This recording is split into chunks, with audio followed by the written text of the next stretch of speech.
and welcome to Unity Presbyterian Church Online. This week in worship, Pastor David continues our series on Daniel as we find Daniel turning to God for the seemingly impossible. Let's listen. Well, one of the ways that Sarah and I spent our sabbatical was by taking our 3 daughters and traveling out west. We want to see all the beauty of the West, how different it is from here in North Carolina. And one of the spots we went to were the Grand Tetons. Now, I'd never been there before. I'd been to Yellowstone once, never the Grand Tetons. And the beauty was absolutely stunning. And we lucked out. We got perfect weather. Perfect weather. It was 75 degrees and sunny every single day we were there. We took a picture to show you just the beauty of it. And what was great was you always had the mountains in the background, but then you had the lakes. And the lakes were this deep blue because many of them were glacier fed. And because it was so warm out, our kids were like, all right, let's go swimming. Let's jump in. Glacier fed. Those were some cold lakes to go in, but they loved it. It was one of probably the high points of our sabbatical and that experience. And from there, we drove 7 hours to go to Steamboat Springs, Colorado. And the morning we woke up to make that drive, we woke up early because we knew with 3 kids, we're going to have to stop a lot.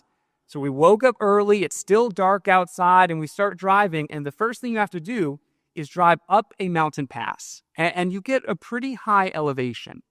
And as I'm trying to kind of see through the dark on all these winding mountain roads, I said, Sarah, what do you see in those trees up there?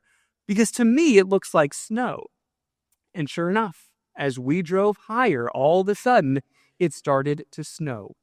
And the higher we drove, the more it snowed. I took a picture of my oldest daughter, Zoe, in the snow, so you can see her enjoying it. But mind you, this was June 22nd. This is June, and it is now snowing. That was probably the last thing that we expected. So all of a sudden, I noticed that my hands are more tight around the wheel. I'm slowing down a little bit. The roads are getting a little bit slippery. And I just thought to myself, this is the last thing that I expected when I woke up this morning, ready to make this drive. Now, of course, having kids, we had to pull off, right? We had to go play in the snow and say, oh, take as long as you want. We'll get to Colorado eventually. So here's a short video of what we were able to experience.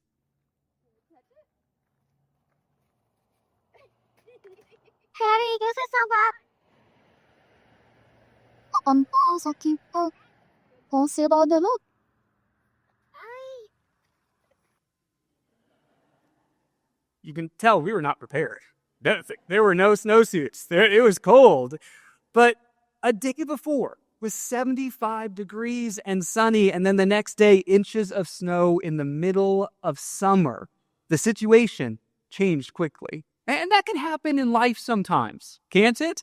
When the situation of your life changes quickly and dramatically and leaves you kind of bewildered, saying, how did that just happen?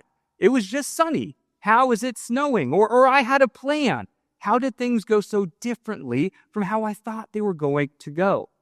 Well, today, we continue to study Daniel's story. And what you're going to see is the landscape of his life changes quickly and dramatically. One moment, he's on firm footing and he knows the path in front of him. And the next moment, everything has changed. And he must decide how to navigate his way forward. Now, if you were with us last week, or even if you weren't, I'll catch you up on a little bit of what happened. But you might remember that Daniel was taken from his home at the age of 15. He was living in Jerusalem, and Babylon came and attacked Jerusalem. They conquered it, and then they took many people, including Daniel, from Jerusalem, and they traveled 1,000 miles to Babylon. And there, they were going to live the rest of their lives. Where we left off last week was Daniel and his friends. They were about to start 3 years of training to learn how to serve the king. As chapter 2 begins, well, they have now completed their 3 years of training. So Daniel is probably around 18 years old when this part of the story begins. Let's see what happens here in the beginning of chapter 2. In the 2nd year of his reign, Nebuchadnezzar had dreams. This is the king. His mind was troubled, and he could not sleep. So the king summoned the magicians, enchanters, sorcerers, and astrologers to tell him what he had dreamed.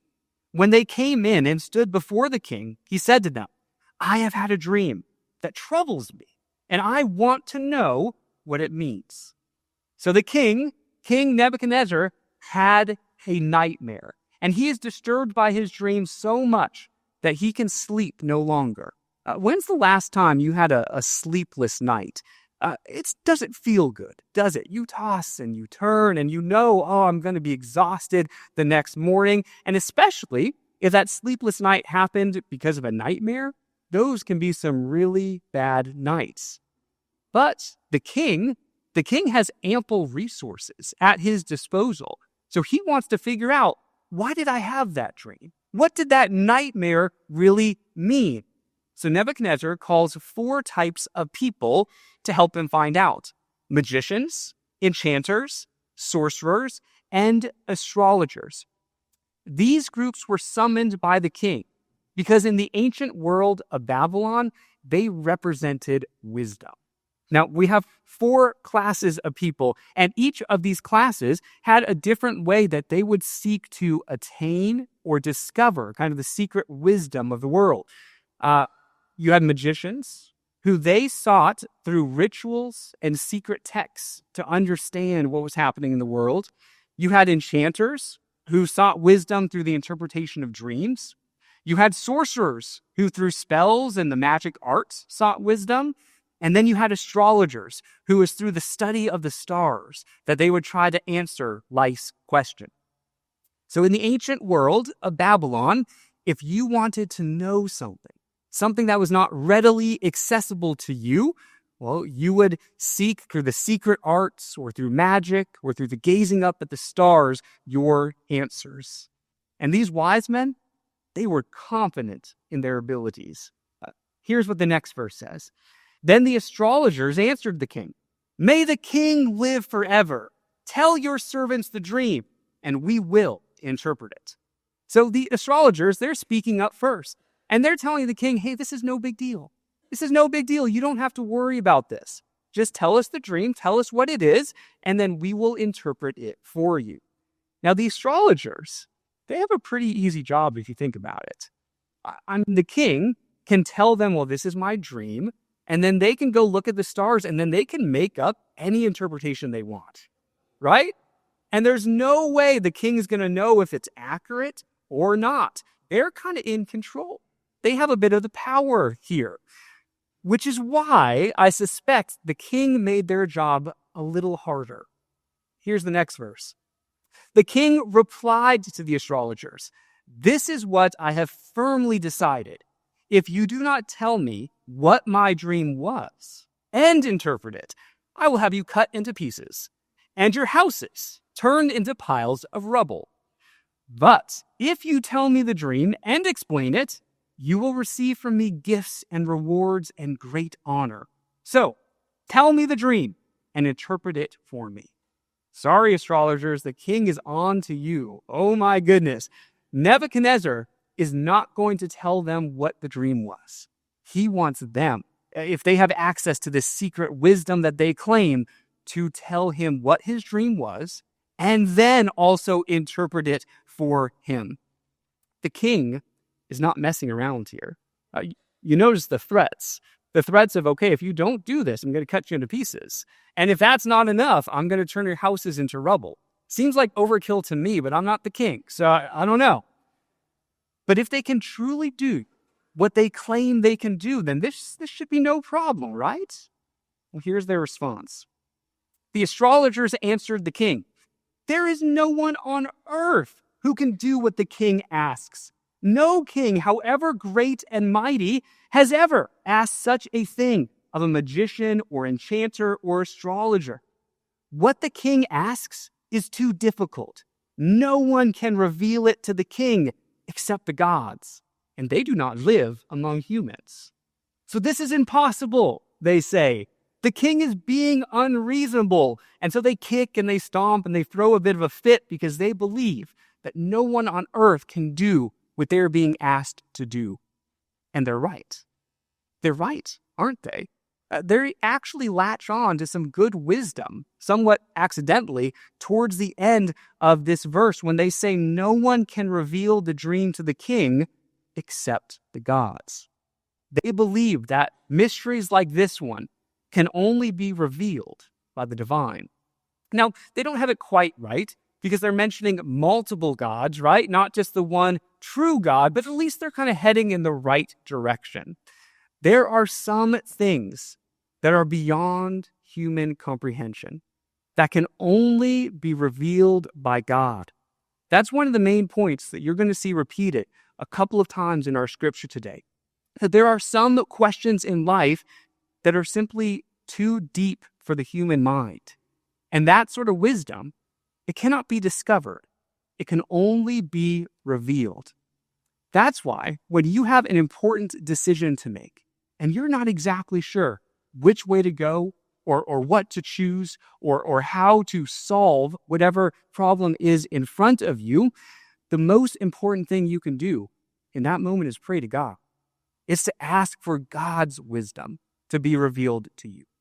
It's to ask for God's guidance, to say, God, only you know truly what route I am to take in this moment. Well, the wise men don't do that. Now, the wise men tell the king that they cannot possibly interpret this dream if they don't even know what it is. And King Nebuchadnezzar responded, "You're right. I should not have asked you to do the impossible. I was being unreasonable." Wait, that's not the king we know of, is it? No, that's not who Nebuchadnezzar was. No, actually, here's how he responded. It says, "This made the king so angry and furious that he ordered the execution of all the wise men of Babylon. So the decree was issued to put the wise men to death, and men were sent to look for Daniel and his friends to put them to death." So 18-year-old Daniel is being swept up in events that are beyond his control. He was not with the king when all the wise men were summoned, so he has no idea what situation has occurred behind closed doors. But the king is so mad that he's deciding, you know what, we're just going to start over. We're going to execute everybody. All the wise men are gone, and we will then just recruit new ones. And Daniel, who just finished his training to serve the king, is included in that group. Daniel and his friends now have a warrant out for their arrest. And if they are arrested, they will be executed. So what does Daniel do next? Well, what he does, and I'm going to summarize a couple of the scriptures here, but what he does is he secretly meets with the commander of the king's guard. And he asks the commander, why did the king issue such a harsh decree? Daniel knows nothing about the dreams or the lack of interpretation. He just knows that the king is seeking his death. The commander must have had profound respect for Daniel, because instead of arresting him on the spot, the commander shares with him what has happened. The commander tells him all about the dream and the interpretation and how angry the king is. And upon learning this situation, Daniel comes up with a plan. Here's a couple verses ahead. It says, "Then Daniel returned to his house and explained the matter to his friends, Hananiah, Mishael, and Azariah. He urged them to plead for mercy from God, from the God of heaven, concerning this mystery, so that he and his friends might not be executed with the rest of the wise men of Babylon." Wisdom begins by admitting what you do not know. Right? There's a strong mentality in this world just to fake it till you make it, or to present yourself as wiser or more put together than you actually are. But Daniel didn't do that. Daniel knew his limitations. He did not have the insight he needed to reveal the king's dream. And so he gathered up his friends, said, come around. What we need to do is we need to pray. We need to pray to God, to seek mercy from the God of heaven concerning this mystery. See, Daniel understands something really important. He understands that it is not by his intellect or by his understanding that this mystery will be solved. It is God, and God alone, who can reveal these answers. Contrast that with the wise men at the beginning of our story. The wise men who were so confident, who really believed that they had access to this deeper wisdom that they could then share with the king all by themselves. But Daniel knows something different. Daniel knows the creator of all knowledge and chooses to go directly to God. So Daniel and his 3 friends, they pray through the night. And here's what happens next. It says, during the night, the mystery was revealed to Daniel in a vision. Now, that word I've highlighted here, revealed, I think is really important to understanding what is happening here in this text. God chose to reveal this knowledge to Daniel. The mystery wasn't solved through a horoscope or a tarot card reading or a gut feeling or a visit to a fortune teller. No, the mysteries of the world are revealed by God. Now, that word reveal in Hebrew means the removing of a veil. So I want you to imagine some object, something that is covered, something that is shrouded in mystery. And when God chooses to reveal, it's like you are taking off that cover. You are revealing to the world what was once hidden and is no longer hidden.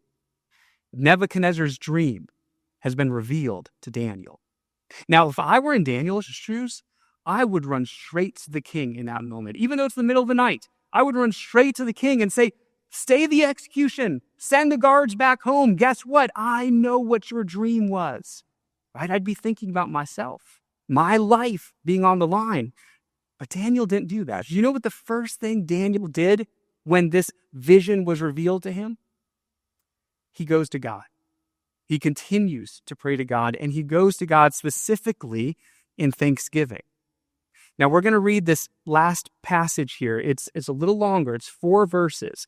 But I want to read it all at once, and I'm going to read it slowly, because I believe these scriptures are the most important scriptures that we're going to read today. They are Daniel's prayer to God. Daniel in thanksgiving, saying, God, I know that all of this is because of you. So what I want you to do is I want you to pay attention to what Daniel says about God. Right? According to Daniel, what is God like? Here are the verses. Then Daniel praised the God of heaven and said, praise be to the name of God forever and ever. Wisdom and power are his. He changes times and seasons. He deposes kings and raises up others. He gives wisdom to the wise and knowledge to the discerning. He reveals deep and hidden things. He knows what lies in darkness, and light dwells with him. I thank you. I thank you and praise you, God of my ancestors. You have given me wisdom and power. You have made known to me what we asked of you. You have made known to us the dream of the king.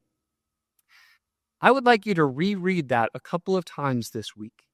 It's printed on the back of your bulletin, so you can take it home with you. But I believe that there's so much good content in these verses about who God is that we just need to remind ourselves of on a daily basis.